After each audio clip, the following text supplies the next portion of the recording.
लेकिन आप देख रहे हैं कि बिहार सरकार और हमारे मुख्यमंत्री जी हर हाल में इस गणना के कार्य को पूरा कराना चाहते हैं। इसके लिए जो भी इसके कानूनी उपाय हो सकते हैं वो सब सरकार की तरफ से किए जा रहे हैं।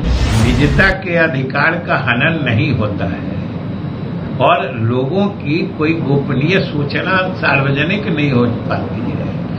तो वही सूचना अगर जाति आधारित गणना के लिए एकत्रित की जाएगी तो उससे निजता का अधिकार का कैसे हनन होगा। व्यक्ति के आर्थिक स्थिति का भी आकलन इस गणना में कराया जा रहा था। तो ये सब तो आवश्यक जानकारियां थी।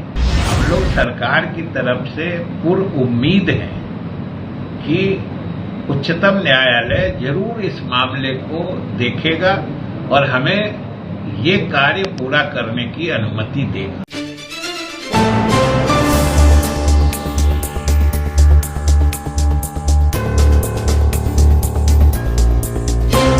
नमस्कार, मैं प्रिंस कुशवाहा बिहार टॉक देख रहे हैं। देखिए, बिहार सरकार के वित्त मंत्री विजय कुमार चौधरी के बड़ा बयान आया है। उन्होंने जातिगत जनगणना को लेकर साफ तौर पे कहा है कि सुप्रीम कोर्ट हम लोग जा रहे हैं और सुप्रीम कोर्ट में सुनवाई नहीं होती है तो इसको लेकर जरूरत पड़ेगी तो हम लोग नया कानून भी बनाएंगे। तमाम तरह की बातें करते नजर आ रहे हैं। विजय चौधरी क्या कुछ कर रहे हैं, पहले आप सुनिए। अभी तक जो जाति आधारित गणना के लिए जो भी आंकड़े एकत्रित किए गए हैं वो तो वैसे भी सुरक्षित ही है और सरकार इस गणना को शीघ्रातिशीघ्र पूरा कराना चाहती थी भी और चाहती है भी। लेकिन उच्च न्यायालय का आदेश है इसको स्थगित रखने का, तो अभी स्थगित किया गया है।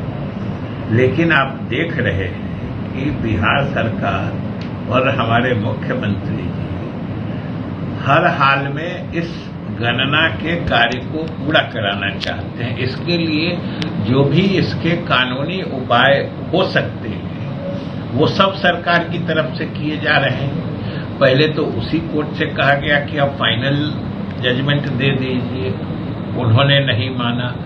तो अब माननीय उच्चतम न्यायालय में इस मामले को सरकार ले गई है और हमें पूरी उम्मीद है कि उच्चतम न्यायालय से हमें जाति आधारित गणना का कार्य पूरा कराने की अनुमति मिल जाएगी। वो इसलिए कि जो उच्च न्यायालय ने आदेश दिया है उसमें कई तरह की बातें हैं। जैसे वो दोनों बात कह रहे हैं कि इसमें आप वही सारे चीज या आंकड़े इकट्ठा कर रहे हैं जो आम जनगणना में ली जाती है। आप वो आदेश पढ़िएगा, उसमें ये भी लिखे। तो सवाल है कि आम जनगणना में जो आंकड़े या जो सूचनाएं सरकार संग्रहित करती है और उससे निजता के अधिकार का हनन नहीं होता है और लोगों की कोई गोपनीय सूचना सार्वजनिक नहीं हो पाती है। तो वही सूचना अगर जाति आधारित गणना के लिए एकत्रित की जाएगी तो उससे निजता का अधिकार का कैसे हनन हो जाएगा। और उसमें क्या पूछा जाता है, पिता का नाम, पति का नाम, किस जात के हैं, किस धर्म के हैं, आपका पेशा क्या है, आमदनी क्या है। इसमें कौन सी ऐसी एकदम से गोपनीय सूचना है। ये तो आम सूचनाएं हैं और उच्च न्यायालय ने स्वयं कहा है कि ये सभी सूचनाएं वैसी ही हैं जैसी जनगणना में ली जाती हैं। तो जनगणना में ली गई सूचना और वो सब सार्वजनिक होती है। तो अगर उससे निजता के अधिकार का हनन नहीं होता है तो फिर राज्य सरकार वही सूचना लेती है तो उससे निजता का अधिकार का हनन कैसे होगा। दूसरी बात है कि उन्होंने यह भी कहा कि विधानमंडल ने अगर सर्वसम्मति से प्रस्ताव पारित किया तो उसने कानून क्यों नहीं बनाया। दूसरी तरफ उसी आदेश में यह भी कहा गया है कि राज्यों के विधानमंडल के अधिकार क्षेत्र से बाहर है, ऐसा कानून बना। अब इस पर तो उच्चतम न्यायालय देखेगा कि एक साथ दोनों बातें कैसे हो सकती है कि विधानसभा या विधानमंडल को अधिकार भी नहीं है और दूसरी तरफ ये प्रश्न भी है कि आपने कानून क्यों नहीं बनाया। और सबसे बड़ी बात है कि जाति आधारित गणना का आज प्रसंग है, इसकी आवश्यकता है।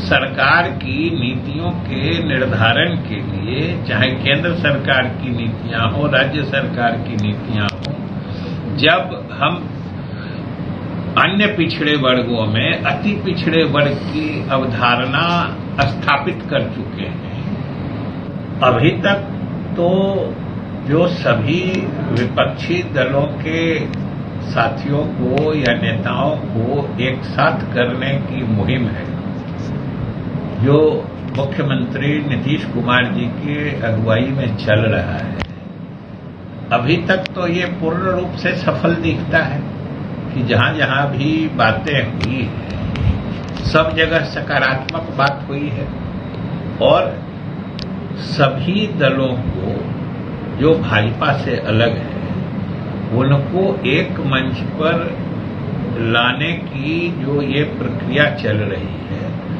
उसको सभी नेताओं ने, सभी क्षेत्रीय दलों ने सही और उपयुक्त माना है और सब लोगों ने इसमें सहमति जताई है कि हम सबको साथ आना चाहिए। और अभी ही उड़ीसा की बात लेके बहुत लोग बहुत कुछ चला रहे हैं, तो मुख्यमंत्री जी जो गए उनसे जो बात हुई और चाहे नवीन पटनायक जी ने जो कहा है इसमें तो कोई विरोधाभास है नहीं। उन्होंने कहा है कि हम अपना जिनसे अलग लड़ते हैं लड़ेंगे और अभी तक तो हम लोगों ने कोई ये कहा नहीं है कि नहीं हम उनके खिलाफ लड़ेंगे, तो अभी तक कहाँ विरोधाभास है। इसलिए सभी जो प्रयास मुख्यमंत्री जी के चल रहे हैं वो अभी तक पूर्ण रूप से सफल है और अब इसमें फिर कांग्रेस या कांग्रेस की जिन लोगों से बात होगी उन सबों को मिलाकर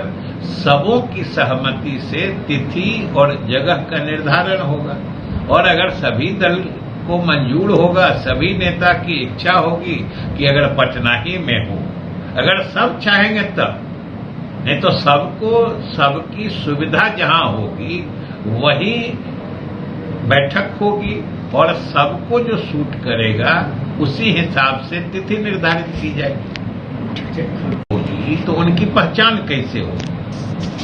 अगर आप आर्थिक रूप से कमजोर वर्गों के लिए, जो हर वर्ग के हो सकते हैं, आरक्षण का प्रावधान कर रहे हैं, जो केंद्र सरकार भी कर रही है, तो अगर जाति आधारित और आर्थिक गणना किसी भी समाज या व्यक्ति के आर्थिक स्थिति का भी आकलन इस गणना में कराया जा रहा था, तो ये सब तो आवश्यक जानकारियां थी। ये लोगों के हित में नीतियों के निर्धारण के लिए आवश्यकता थी। फिर ये समझ से पड़े है कि इस तरह के जनहित के लिए जो काम किया जा रहा था उसको क्यों रोका गया है, ये समझ से बाहर की चीज है और हम लोग सरकार की तरफ से पूर्ण उम्मीद है कि उच्चतम न्यायालय जरूर इस मामले को देखेगा और हमें ये कार्य पूरा करने की अनुमति देगा। क्या कुछ कानून बनाने की भी तैयारी चल रही है कि आप लोग विधानसभा में कुछ नहीं, आवश्यकता पड़ेगा तो कानून बनाया जाएगा और हमने तो कहा ना कि जो भी आवश्यक कदम होगा वो सरकार उठाएगी, क्योंकि माननीय मुख्यमंत्री जी और सरकार हर हालत में इस कार्य को पूरा कराना चाहती है। जो भी इसके आवश्यक वैधानिक उपाय होंगे वो किए जाएंगे। तो आपने सुना साफ तौर पे नवीन पटनायक को लेकर भी, जैसे आपको बता दें कि नीतीश कुमार विपक्षी एकता को लेकर पूरे देश में घूम रहे हैं, विपक्ष को एकजुट कर रहे हैं। ऐसे में विजय कुमार सिन्हा से पूछा गया कि नवीन पटनायक के बयान पे क्या कुछ कहिएगा, तो उन्होंने साफ तौर पे कहा कि नवीन पटनायक के बयानों को पॉजिटिव वे में लेने की जरूरत है। नवीन पटनायक ने अपने बयानों को साफ कर दिया है। तमाम तरह की बातें करते हुए नजर आ रहे थे विजय चौधरी, आपने सुना भी। इसी तरह के तमाम खबरों हमारे साथ बने रहे। अब बिहार टॉक देख रहे हैं। ऐसे ही खबरों के लिए जुड़े रहे बिहार टॉक से। यूट्यूब पर लाइक और सब्सक्राइब करें, बेल आइकन जरूर दबाएं। फेसबुक, ट्विटर और इंस्टा पर फॉलो करें। धन्यवाद।